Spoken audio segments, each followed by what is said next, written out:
अस्सलाम वालेकुम बच्चों, आज पढ़ रहे हैं हम ब्रिज कोर्स जमात हश्तुम से सब्जेक्ट उर्दू की दूसरी जांच।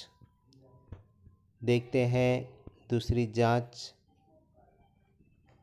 आपने हल किए और उसमें क्या गलती किए और क्या सही लिखे, उसकी तरफ गौर करके आप खुद जांच कीजिए।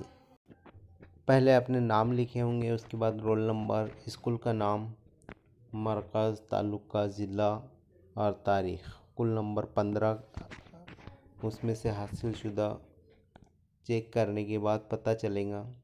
सवाल नंबर 1 है, मौलिम दर्सियात में से 3 अल्फाज का इमला कहें। तो आपने 3 अल्फाज तो लिख चुके होंगे। अब आगे बढ़ते हैं। दर्जल अल्फाज पढ़ो और जमात हफ्तुम की नज़म का शेर तैयार करो। तो आपके सामने स्क्रीन पर परस्तों अगर ने नहीं 10 बुत का कोई हक की तो दिलजुई ताना गे मुस्लिम खुदा। तो इसको आपको सीधा करके शेर मुकम्मल करना है।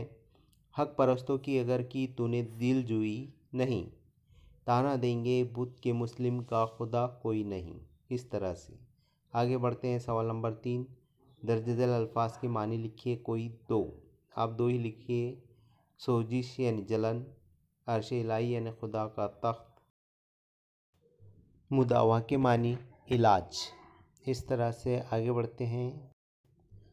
दर्ज ज़ैल जुमलों में मस्बत जुमला और मनफी जुमला पहचानिए। कोई 2।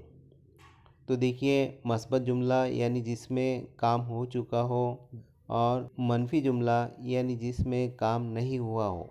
सर्दी नहीं पड़ रही है यानी ये मनफी जुमला होगा। तकसीम कर दिया, ये मस्बत जुमला होगा।